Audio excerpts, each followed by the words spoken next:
Okay, so I'd like to start with introducing my talk and mainly my colleagues, because I'm here to talk about the actual day-to-day experience of this Economics for the Anthropocene project that Peter and John and others have talked about, and some of the work that we're actually doing in it.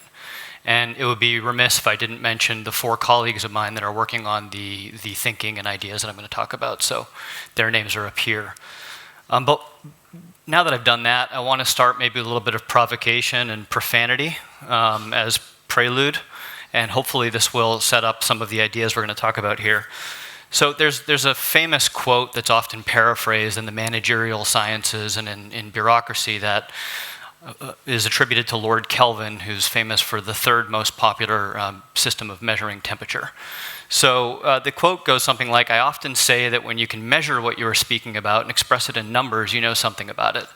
But when you cannot express it in numbers, your knowledge is a meager and unsatisfactory kind. It may be the beginning of knowledge, but you have scarcely in your thoughts advanced to the stage of science, whatever the matter may be." I think that's complete bullshit.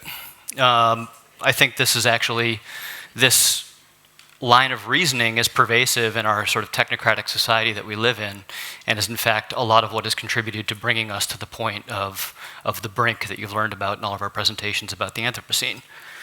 So with that, I want to begin talking about our actual work that we're doing here, and say that one of the kind of pillars of the E4A program is that in the 2nd year, students converge into small groups to basically design a course and a research project. And the idea is, as Peter mentioned in his last presentation, to kind of rebuild or reground these disciplines in what we know from science and big history and other narratives, and begin doing some of the work of rebuilding the moral narratives that Peter mentioned. And so our group of myself and my colleagues, we decided that we would focus on decision making. And we did that because we wanted to begin bridging these theoretical critiques and these theoretical ideas and bridging that into practice. And decision making is a very important component of economic and governance systems, right? We need to justify and legitimate and ground our decisions. And so we set ourselves with this task, which is rather than just simply criticize, because the response we often get is, well, if you don't like it, what do you propose we do? We wanted to look at what a decision-making framework or approach would look like if it were founded on the core ontological, epistemological, and ideological suppositions of ecological economics. And I promise I won't use those long words again this whole presentation, but I need to sound sophisticated up here. So I'm not going to go bore you with the extreme and excruciating details of what we discovered in our research, but I want to really spend a lot of the time explaining why we felt that this was an important question, because I think that story is actually very important when we talk about how we move from these hockey stick diagrams of doom and gloom and tragedy into a potential actionable path towards this new moral relationship between humans and the earth. And so, and surely this question we set up is something more than 5 graduate students can answer in the course of a 6-month time period. So let's start first by talking about why we actually need to rethink the way we make decisions. I mean, you've heard from this in this conference multiple presentations about the sorry state of our ecosystems and the fact that we are really undermining the life support systems that we depend on. And so I'm not going to go into justifying that stance, because I think you've seen plenty of beautiful slideshows and presentations and graphs that make that case. And I would argue that this Anthropocene narrative, this Anthropocene discourse that we're hearing, really challenges not only the model that we've selected for a society, but it also challenges the tools that we use to manage and govern our journey through this world. And it even, not to dismiss science, but it even challenges the role, I would say, of science as a guiding force for helping us make decisions. And I think that's for a few reasons, and I'm not going to belabor it in this discussion, but we can now talk about it in the questions if you'd like. First, we've had for the past 50, 60 years, since World War II, a system of technocratic kind of science and engineering informed managerial decision making. We've known about problems like climate change since Arrhenius in the late 1800s in Sweden. We've known about problems of eutrophication since the 70s. But we've known about biodiversity loss for forever. And these problems keep getting worse. So clearly, the more we measure and quantify and understand these trends and trajectories, it's not actually leading to action.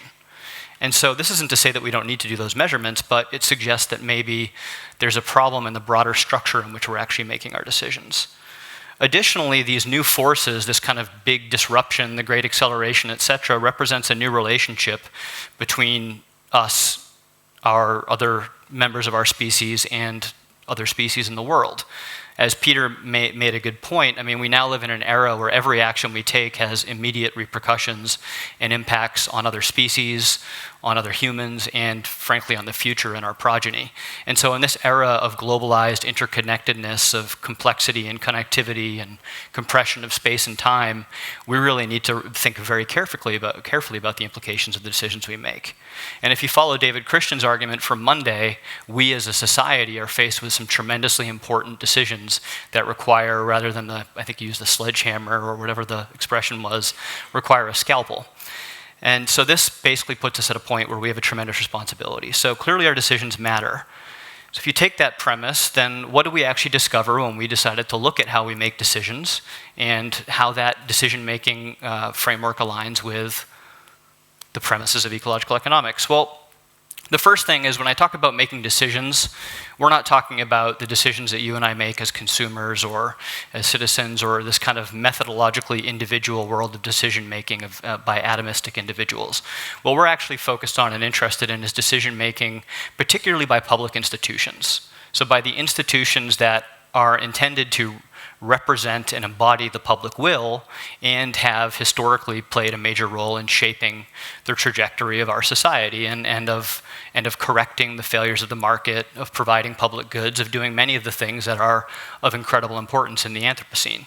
So first I'd like to bound our discussion around that type of decision making and tell you a little bit about what we discovered. Well, when we looked at how decisions are made by public institutions and looked at the kind of evolution over the last century, what became very clear is that there has been a marked shift, and I'm referring mainly to the US and Canada, also Australia, but OECD countries, I would say, as our main focus, primarily because, as we know, they're the biggest contributors to the problem and maybe the ones that need the most reform.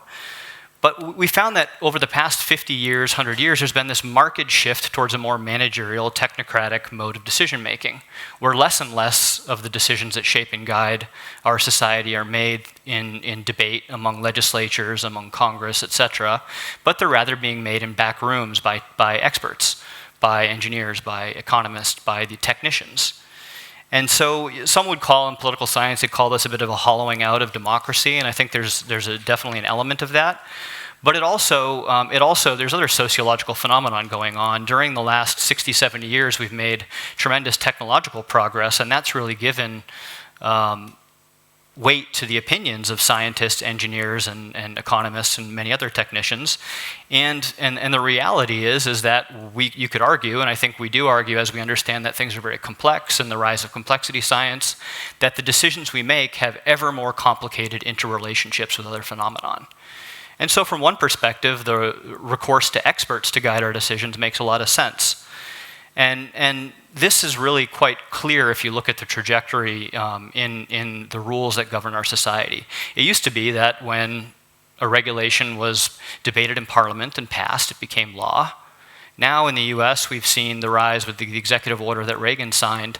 When regulations, before they can actually enter into law, they often have to go under a regulatory impact assessment.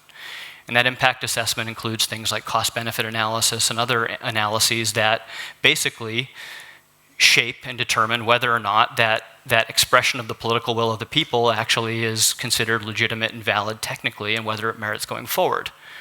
And this isn't just simply a phenomenon in the United States where we've gone down this path. This is also something you see expressed in discourse here in Australia. I found this quote, and this is directly from the Prime Minister's office, from the Office of Best Practice Regulation. And so this narrative says that the use of cost-benefit analysis to assess regulatory proposals is an important tool in better decision-making. Okay. A cost-benefit analysis involves a systematic evaluation of the impacts of a regulatory proposal, accounting for all of the effects on the community and the economy, not just the immediate or direct effects, the financial effects, or the effects on one group. Awesome, comprehensive, multidimensional decision-making sounds great. It emphasizes, to the extent possible, valuing the gains and losses from a regulatory proposal in monetary terms. And the goal of CBA and a regulation impact statement is to provide the final decision maker with as much information about a regulatory proposal as is relevant, some discretion, to inform the decision. And it provides an objective framework for weighing up different impacts and impacts which occur in different time periods. This objectivity is supported by converting all impacts into present value dollar terms. This sounds pretty good. It sounds like you're dealing with community issues, you're dealing with economy issues, you're being objective. This is like technocracy incarnate, and this is really the basic analysis that guides and shapes the decisions that we use to determine how our society runs. So, sounds good. Well, we decided to look at, there you go. You'll get to the cute photos of my son later.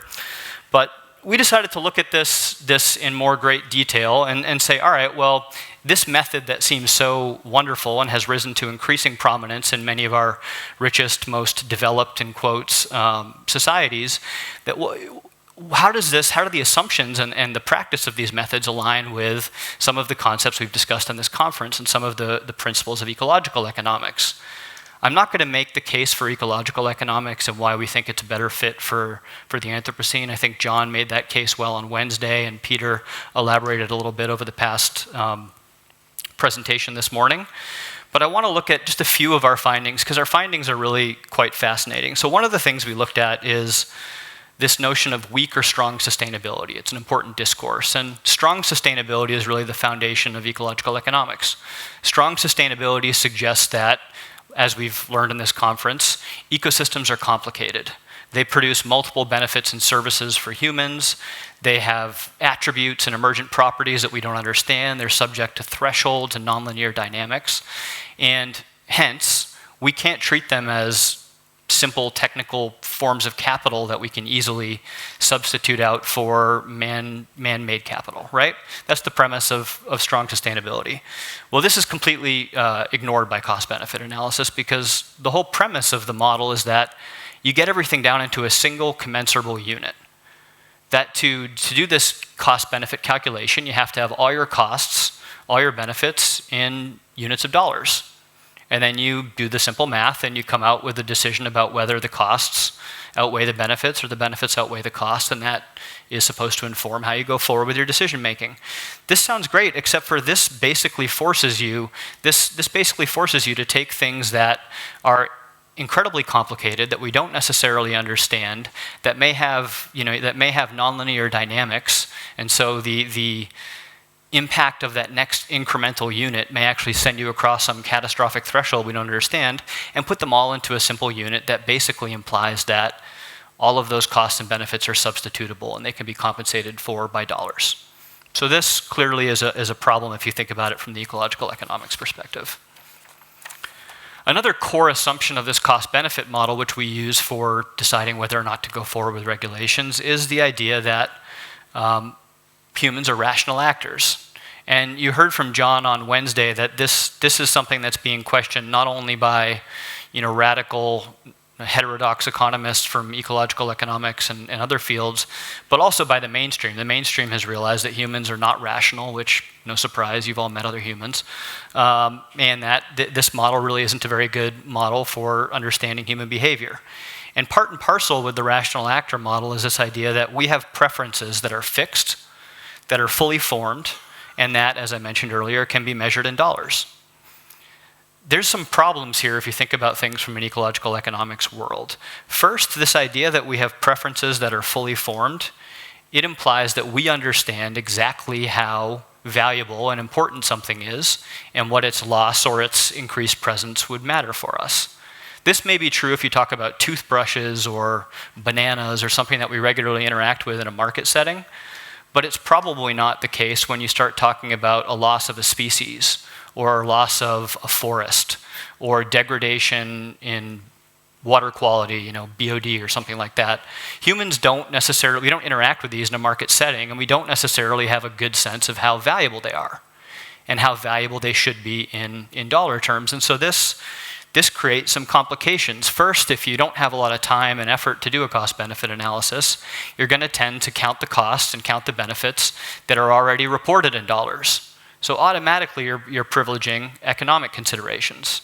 If you do have more time and concern, you may go through some sort of academic, technical hoops to figure out how to convert a degradation in water quality or loss of a scenic vista or extinction of some bug that no one's ever seen, turn that into a dollar value and be able to put it into your equation. But these non-market valuation techniques, these are complicated. They have a whole host of technical problems. I'm not going to go into it. But automatically, this not only conflicts with how we understand how humans behave, but it also implicitly downgrades the importance of things that don't necessarily take place in a market setting. And I think we would all be pretty clear that we get value in our lives from things that we don't simply purchase in stores. The other problem with this is this idea that preferences are fixed. If this were the case, there would be no advertising industry, so I rest my case. If we really knew what we wanted all the time perfectly, we knew how much it was worth, we would have no problems with making decisions, and there'd be no need for advertising, and frankly, we could just go interacting in the market and dying and being born, and everything would be fine. But we know this isn't true. And preferences, if you accept that preferences are not fixed, it means that when you start talking about trade-offs, and that's what cost-benefit analysis is about. It's about assessing trade-offs between nature, between the economy, between social goals. When you start talking about trade-offs, it suggests that people may change their mind as they learn more about what the trade-offs entail. This again suggests that this model may not be really the best way of going about deciding what we do. Additionally, we have what they call lexicographic preferences. So this basically means red lines, lines we do not cross. We don't accept that parents should be able to murder their children, for example. We don't accept that female genital mutilation is acceptable in our Western societies, right? There are certain things that we consider non-negotiable, that they're kind of moral hard lines. And you see this with relation to nature. Many people, many cultures, many religions, many people view nature as being something that has intrinsic value, that is value that is not necessarily related to its use instrumentally.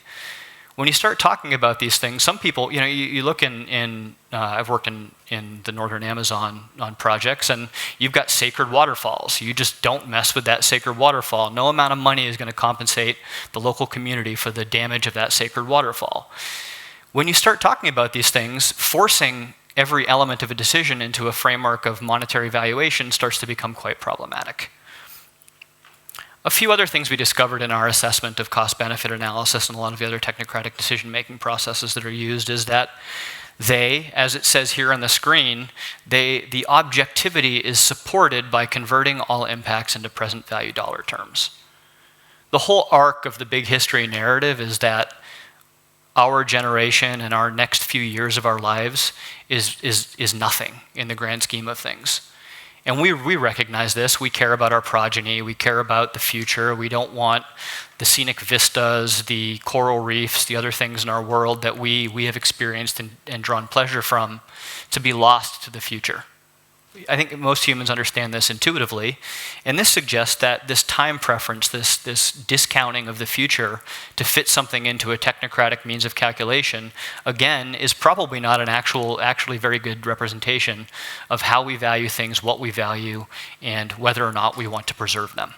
So this is, again, this is inherently biased towards the present generation, and this conflicts with the intergenerational justice concerns, not only of the big history narrative, but also of ecological economics. A final thing is this growth bias. We've heard a lot about growth, and we know that if you accept these planetary boundaries, if you accept a lot of this narrative that we have limits, which I think is fairly obvious if you're not an economist, if you accept this, then deciding whether or not to go forward with something solely because it increases net present value, it increases the flux of money, this arbitrary instrument that we've created through the economy, is probably not necessarily the right decision rule. And this is something that's inherent to cost-benefit analysis. I mean, the whole point of putting costs and benefits into dollar signs is that you can be very clear that you should do something, it's economically efficient if the net benefits outweigh the costs in dollars. This inherently encourages a decision-making that chooses things that increase benefits, increase monetary flux, over things that maybe increase something that's not quite so tangible and countable in a cost-benefit framework. The other concern that we had is that inherent to ecological economics is this notion that distribution and justice matters. And when you do a cost-benefit analysis under the standard practice, you don't necessarily really worry about who accrues benefits and who bears costs. Because the second fundamental theorem of welfare economics is the idea that as long as the net pie grows, as long as you have a net growth in the amount of welfare as measured in dollars, well, compensation could occur. It doesn't have to occur, but it could occur. And so cost-benefit analysis diminishes, it leaves to a technocrat the ability to aggregate the costs and the benefits and who bears them, and it basically pushes that whole justice discussion to the side. So we found, okay, it's pretty clear that this, in theory, there are some serious problems with this method of analyzing policy and analyzing decisions, but in practice it also has some challenges. And first off, it requires analysts to forecast the future. To be able to do a net present value calculation, you have to be able to linearly and systematically estimate a flow of costs and a flow of benefits at different points in time and convert it into a present value. We're really, I don't think, we've, in science, and especially in earth system science and sustainability science, we've moved, I think, from this notion that we can forecast the future into an era where we accept that scenarios are probably a better tool. And if you accept that in the earth system sciences, given the incredible complexity of our earth system, then probably that same humbleness may be merited in our ability to predict what costs and benefits might accrue from some complex regulatory action into the future. And you heard the challenges of that when we talked about carbon taxes on Wednesday. Another problem is that once you accept that you're dealing with complex policy and regulatory issues, you realize that you're going to have to go through a Herculean effort to be able to really truly measure all the costs and all the benefits that may occur and result from a specific regulatory action. This basically, as I said before, inherently biases the analysts towards things that are easy to measure and are reported in dollars. So if you step back and take all of these criticisms and this analysis that we did seriously, it makes you realize that cost-benefit analysis, which has been enshrined in this as this fundamental tool and method for helping support our decisions, is in fact ideally suited to serve the interests of the status quo. It's ideally suited to be able to perpetuate this market rationality, this growth rationality, this downplaying of concerns about distribution and concerns of norms and values about nature and about other trade-offs, and support this kind of growth paradigm that we're in. And this is incredibly problematic. So for the last couple of minutes, I want to talk about, well, that's our criticism. What do we actually do? What could we replace this with? Well, first I want to suggest that we need to drop the pretense that humans are too stupid to think in multiple dimensions. The idea that to make a decision we need to convert everything into one single unit is, I think, spurious. It doesn't really have any... We constantly deal with decisions that have multiple aspects, multiple dimensions, and we do that trade-off calculation in our head, or we discuss it with our peers, and we come up all of a sudden with a richer understanding of the problem, and we don't need to have things boiled down into a single number. Additionally, we need to stop pretending that everything we value, this goes in tandem, can be expressed in dollars. Some things we value we don't think about in the context of the market, and that's okay. We're not all supposed to be, the idea that the market needs to be the sole source from where we extract things that are value to us is foolish. I mean, the market is merely an institution that we created to satisfy, in theory, efficiently a certain set of our needs. It's not the be-all, end-all of social life. And that is something that is lost when we accept cost-benefit analysis as an appropriate frame. We also need to recognize that if you take planetary limits and this Anthropocene discourse seriously, that distribution matters. We can't have a system where dollars and cents are aggregated regardless of who they accrue to. We know that there's a diminishing marginal utility of money. A dollar to a wealthy person is not the same as a dollar to a poor person. And we need to actually build these moral dimensions and ethical justice considerations into our decision-making contexts. And finally, we need to understand that in a complex world, the decisions that we make under conditions of great uncertainty and with great importance, it's important that our intentions are clear. We can't have our intentions assessed through a willingness to pay survey about preserving the loon. Our intentions when we design policy, our intentions when we make decisions, need to be deliberated about and discussed in public, with a full recognition of the myriad cost benefits, whether they're in dollars, cents, whatever unit is appropriate. We need to accept that our intentions matter and that policy is not simply something that emerges from technical discussion in a back room, but rather something that's supposed to actually represent the will of the people. So, given these points, and as my final comment, I would say that what we concluded is that there's a whole host of other ways of making decisions. Things like multi-criteria decision analysis have been around for decades, and these tools, with a certain amount of adaptation, are perfectly capable of doing exactly the role that cost-benefit analysis has done, but without many of the problems. First off, a multi-criteria framework does not force you to put everything into a single unit.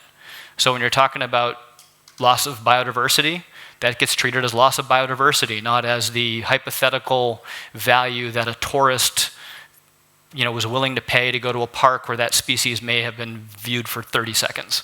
You don't have to go through these hoops to try to convert things into a commensurable unit.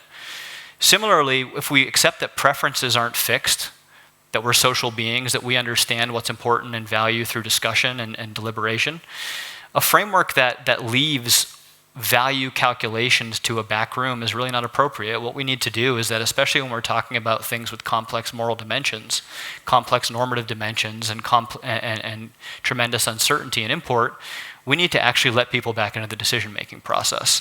And there's a grand tradition of building stakeholders and others into deliberative processes to help assess and inform policy, and that's something that needs to be given a lot more prominence. We can't simply accept that more and more of our decisions are made in back rooms. And finally, we need to, where I'm going with all of this is to say that this Lord Kelvin mentality, this mentality that measurement and rigor and quantification is really what we need to be able to inform our decisions, is frankly out of date. When measurement and analysis and quantification are merely analytical sophistry, they're not making a decision more scientific or technical. They're muddling complex normative trade-offs, things that we don't necessarily put into numbers or into quantified metrics. They're muddling these things.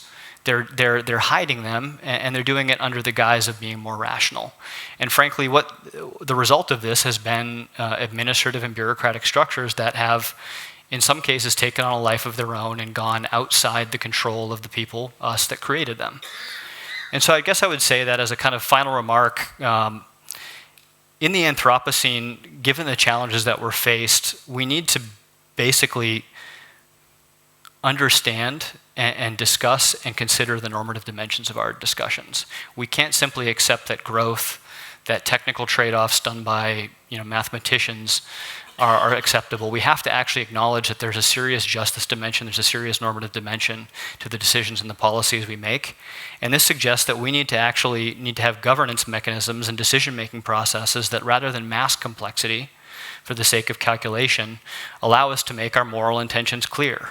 And so, to get back to what Peter said, I think we need to reclaim control over the institutions that shape our world and ground that in an actual moral understanding of what we view as a good society.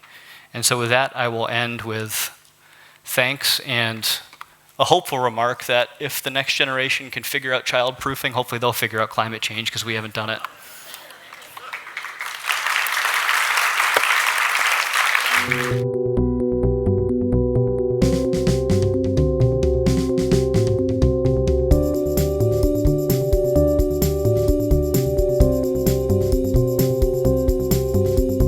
Which I don't think it's to say that economists or ecological economists necessarily are separate from the discussion, but I think that the key point is if you look at the way that our decision-making and regulatory processes have evolved, they've gone from a situation where elected representatives deliberated about something with input where necessary from experts and made a decision based on their understanding of the will of the people that they represent. And that has gone to a point, and we've now gotten to a point where many of the criterias and decisions and other things that actually happen in the mechanisms of governance are made not with this attempt to represent the complex will of the people, but they're made through things like economic analysis. And economic analysis is not, as the quote from the Australian government would suggest, objective. It has moral dimensions. And so I think to answer your question, I think there's a role for economics. And ecological economics, I think one of the most important things about it does not forget that there's a material root to the economy. I think there's a role for economics in the debate, but I think it needs to be shaped by governance mechanisms that are actually designed to allow for and encourage discussions about the normative dimensions of the society we want to create. And that's, I think, what we've lost as these more technical disciplines have grown in prominence.